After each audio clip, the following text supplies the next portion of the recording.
Hello students, welcome to our channel Smart Stitch Fashion. இன்றைக்கி நம்மளோட கிளாஸில் எதை பற்றி பார்க்க போகிறோம் அப்படின்னா, நேற்று போட்ட ஃப்ரெஞ்ச் நாட்டோட அட்வான்ஸ் லெவல் தான் பார்க்க போகிறோம். Part 2 video. இது வரைக்கும் நம்ம சேனலை சப்ஸ்கிரைப் பண்ணாமல் நீங்கள் பார்த்துட்ருக்கிறீங்கன்னா சப்ஸ்கிரைப் பண்ணிக்கோங்க. கூடவே பக்கத்தில் இருக்க பெல் ஐக்கானை கிளிக் பண்ணிக்கோங்க. அப்படின்னா அதை நம்ம போடுற நோட்டிஃபிகேஷன் எல்லாமே உடனுக்குடன் உங்களுக்கு வரும். இந்த ஃப்ரெஞ்ச் நாட் எப்படின்னா, நம்ம ஒரு எவ்வளோ லென்த்துக்கு வேணுமோ அந்த லென்த்துக்கு நம்ம நூலை எடுத்து சேம் பாயிண்ட்லேயே நம்ம ஃப்ரெஞ்ச் நாட் போட்டு உள்ளே விடாமல் எவ்வளோ லென்த் வேணுமோ அந்த இடத்துல நம்ம போடுறோம். நீங்கள் பார்த்தா தெரியும், அதில் ஒரு டிசைனே போட்டிருக்கேன். ஒரு லீஃப் அந்த மாதிரி டிசைன் போட்டிருக்கேன். அது ஃப்ரெஞ்ச் நாட் வச்சு தான் போட்டிருக்கேன். அதை தான் உங்களுக்கு அகைன் ஒருக்கா போட்டு காட்டுறேன். இதே மாதிரி நீங்கள் ஒரே இடத்துலேருந்து வெளியே எடுத்து நீடில் வெளியே எடுத்து ரவுண்ட் ஷேப்பில் நீங்கள் போட்டிங்கன்னா ஒரு ஃப்ளவரே உங்களுக்கு கிடைக்கும். டிஃப்ரெண்ட் ஹைட்டில் வச்சு நீங்கள் போடலாம். இப்போ நான் என்ன பண்ணுறேன்னா, ஒரு 3 பெட்டல்ஸ் மாதிரி தான்.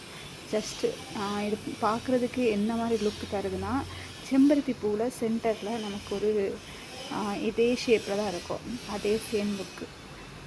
அது ஜஸ்ட் நம்ம ஃப்ரெஞ்ச் நாட்டை தான் போடுறோம். ஆனால் ஒரே ஒரு டிஃப்ரெண்ட் மெத்தட். எடுக்கிறது ஒரு இடத்துல எடுக்கிறோம், ஆனால் நாட் போட்டு விடுறது மற்ற இடத்துல. நமக்கு தேவையான ஹைட்டுக்கு இதை அட்ஜஸ்ட் பண்ணிக்கலாம். அடுத்ததாக ஃப்ரெஞ்ச் நாட்டை வச்சு சீக்வன்சஸ் எப்படி யூஸ் பண்ணலாம் அப்படின்னு பார்க்க போகிறோம். இதுக்கு நான் இன்றைக்கி ஃப்ளவர் சீக்வன்ஸ் எடுத்துகிட்டு சேம் ஃப்ரெஞ்ச் நாட் 3 டைம்ஸ் நான் ட்விஸ்ட் பண்ணி அப்படியே நான் எந்த இடத்துல பஞ்ச் பண்ணி என்னோடய நீடில் எடுத்தேன்னா அதே இடத்துல பஞ்ச் பண்ணி நான் அகைன் என்னோடய நீடிலே இன்சர்ட் பண்ணுறேன். இப்படி பண்ணும்போது நம்மளோட ஃப்ளவர் சீக்வன்ஸில் ஃப்ரெஞ்ச் நாட் நமக்கு கிடைக்கும். இது பார்க்க இன்னும் டிஃப்ரெண்ட்டான லுக் கிடைக்கும். நம்ம எப்படி ஒரு பீடை போட்டு இந்த மாதிரி ஃப்ளவர் சீக்வன்சஸ் லாக் பண்ணுவோமோ அதுக்கு பதிலாக ஃப்ரெஞ்ச் நாட் போட்டு நான் லாக் பண்ணுறேன். இதே மாதிரி எந்த ஒரு ஃப்ளவர் சீக்வன்ஸையும் நம்ம எடுத்துக்கலாம். நார்மல் சீக்வன்ஸ், சம்கி எது வேணாலும் நம்ம யூஸ் பண்ணி இந்த ஃப்ரெஞ்ச் நாட் போட்டு டெக்கரேட் பண்ணலாம். இப்போ நான் 1-2 ஃப்ளவர்ஸ் மட்டும் தான் போடுறேன். ஒரு ட்ரெஸ்ஸில் இந்த மாதிரி நம்ம நெருக்கமாக ஃப்ரெஞ்ச் நாட் யூஸ் பண்ணி சீக்வன்சஸ் அப்படியே வச்சோன்னா அந்த இடத்த பார்க்குறதுக்கு அவ்வளோ லுக்காக இருக்கும். நமக்கு நெருக்கமாக வைக்கணும்னாலும் வைக்கலாம், கேப் விட்டு வைக்கணும்னாலும் வைக்கலாம். நம்ம ஸ்டூடெண்ட்ஸ்க்கு இந்த ஸ்டிச்சோட இம்பார்ட்டன்ட் நான் உங்களுக்கு சொல்கிறேன். இந்த பேசிக் ஸ்டிச்சஸை நம்ம லேர்ன் பண்ணுறதுனால இதை வச்சு நம்ம பெரிய பிஸ்னஸ் பண்ணலாம். என்னென்னா, ஜஸ்ட் ஒரு பிஸ்னஸ் டிப் தான். நம்ம இப்போ பர்த்டே செலிப்ரேஷன் இதுக்கெல்லாம் நம்ம பார்த்தா தெரியும், நம்மளோட ஃப்ரெண்ட்ஸ் சில பேருக்கு ப்ரெசென்ட் பண்ணுவாங்க. என்னோடய காலேஜில் என்னோடய ஃப்ரெண்ட்ஸ் ப்ரெசென்ட் பண்ணுறதை நான் பார்த்துருக்கேன்.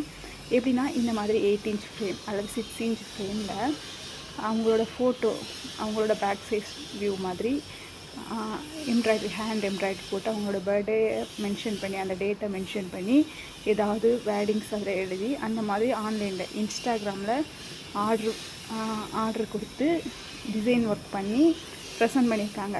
உங்களுக்கு புரியும்னு நினைக்கிறேன். இங்கே பேக் சைடில் கன்ஸ்ட்ரக்ஷன் ஒர்க் போயிட்டுருக்கு. ஸோ ரொம்ப இறைச்சலாக இருக்குது, கொஞ்சம் அட்ஜஸ்ட் பண்ணி கேட்டுக்கோங்க. இந்த மாதிரிப்பட்ட ஹேண்ட் எம்ப்ராய்டரிஸ் எல்லாத்துக்குமே பேசிக் இந்த எம்ப்ராய்டரி ஸ்டிச்சஸ் தான். நீங்களும் இன்ஸ்டண்ட்டாக, அதாவது எந்த ஒரு இன்வெஸ்ட்மெண்ட்டும் இல்லாமல் சிம்பிளான இன்வெஸ்ட்மெண்ட்டில் ஏர்ன் பண்ணணும்னு நினச்சிங்கன்னா பெஸ்ட்டான ஆப்ஷன் இந்த ஒரு பிஸ்னஸ். இந்த பிஸ்னஸ்க்கு நமக்கு ரொம்ப செலவாகாது. எம்ப்ராய்டரி த்ரெட்டு ஆகும். ஒரு பீஸ் 5 rupees நம்ம போட்டாலும் ஃப்ரேம் 2 தான். நம்ம ஒரு 200-300க்குள்ள நம்மளுடைய 200க்கு உள்ளாவே நம்மளுடைய செலவெல்லாம் முடிஞ்சிடும். அதுக்கப்புறம் உங்களுடைய ஸ்கில் அண்ட் உங்களோட டைம் 2 தான் அதிகமாக தேவைப்படும். இந்த மாதிரிப்பட்ட ஆர்டர்ஸ் எல்லாமே கிட்டத்தட்ட 600, 700, 1200 இந்த மாதிரி அவங்களோட டிசைன்ஸ் பொறுத்து சார்ஜ் பண்ணுறாங்க. ஸோ இது உங்களுக்கு பெஸ்ட்டான ஒரு பிஸ்னஸ் டிப் தான். இப்போ நான் நார்மலான சீக்வன்ஸ் வச்சு நான் சேம் நாட்டை ட்ரை பண்ணுறேன். நீங்கள் இதே மாதிரி உங்களுக்கு என்னென்னலாம் வச்சு ட்ரை பண்ணணுமோ ட்ரை பண்ணுங்கள். இது எல்லாமே நீங்கள் இப்போ ஒர்க் பண்ணி பாருங்கள். ஃபைனலாக எல்லா எம்ப்ராய்டரி ஸ்டிச்சஸும் வச்சு உங்களுக்கு ஒரு அசைன்மெண்ட் நான் கொடுக்குறேன். ஜஸ்ட் இப்போ உங்கள் ஹேண்ட் பழகிற வரைக்கும் நல்லா ட்ரை பண்ணி பாருங்கள். இன்றைக்கான மோட்டிவேஷ்னல் கோட்ஸ் என்னென்னா, வாழ்க்கையில் என்றைக்குமே நம்மளை ஒருத்தங்க கேலி பண்ணுறாங்க அப்படின்னு சொல்லி அதை கேட்டு நம்ம பின்தங்கி விடக்கூடாது.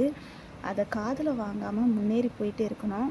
நீங்கள் முன்னே போயிட்டு திரும்பி பாருங்கள், அவங்க இருந்த இடத்துல அதே இடத்துல இருந்து இன்னொருத்தரை கேலி பண்ணிகிட்டே தான் இருப்பாங்க. அதாவது சில பேரோட வேலையாக தான் என்ன பண்ணாலும் கமெண்ட் பண்ணுவாங்க. நல்ல விஷயத்த பண்ணாலும் கமெண்ட் பண்ணுவாங்க, கெட்ட விஷயத்த பண்ணாலும் கமெண்ட் பண்ணுவாங்க. அவங்களுக்கு கமெண்ட் பண்ணாமல் அவங்களால இருக்க முடியாது.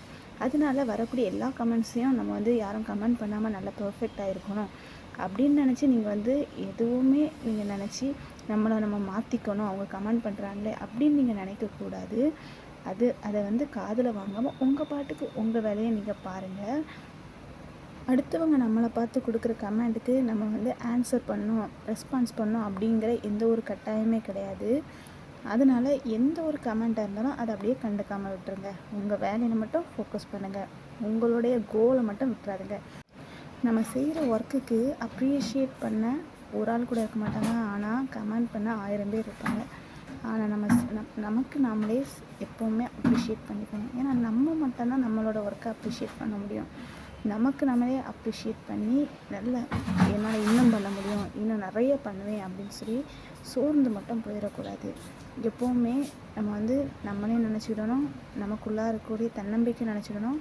நம்ம கூடயே காட் இருக்கிறாரு, அவரும் நம்ம பண்ணுறதுக்கு ஏற்ற பலனை தருவார். நம்ம பண்ணுற நல்ல விஷயத்துக்கு ஏற்ற பலனை கண்டிப்பாக காடு தருவார். அந்த ஒரு தன்னம்பிக்கையோடு நல்ல ஹெல்த்தை தாங்க அப்படின்னு மட்டும் காடிட்ட வேண்டிட்டு, எனக்கு நான் செய்கிற வேலைக்கு ஏற்ற பலனை எனக்கு தாங்க, எனக்கு நல்லா ஏர்ன் பண்ண ஹெல்த்தை தாங்க, எப்போவுமே நல்லா இருக்கணும் அப்படின்னு காடிட்ட கொடுத்துட்டு நம்ம வேலையை பார்த்தா போதும். இப்போ அடுத்ததான் இன்னொரு மாடல் சீக்வன்ஸ் எப்படி பண்ணலான்னு பார்க்குறோம். இதை வந்து இன்னும் கொஞ்சம் தள்ளி என்னோடய சீக்வன்ஸை வச்சு நான் ஃப்ரெஞ்ச் நாட் நம்ம செகண்ட் டைப் எப்படி போட்டோம் அதே மாடலில் தான் பண்ண போகிறோம். ஒரு இடத்துலேருந்து பஞ்ச் பண்ணி நீடில் வெளியே எடுக்கிறோம். சீக்வன்ஸை இன்னும் கொஞ்சம் தள்ளி வச்சு அந்த இடத்துலேருந்து நான் வெளியே விடுறேன். இந்த மாதிரி ட்ரை பண்ணி தேங்க்ஸ் ஃபார் வாட்சிங். என்ன டவுட்னா கமெண்ட் பண்ணுங்கள், எப்போனாலும் கால் பண்ணி கேளுங்க, கிளியர்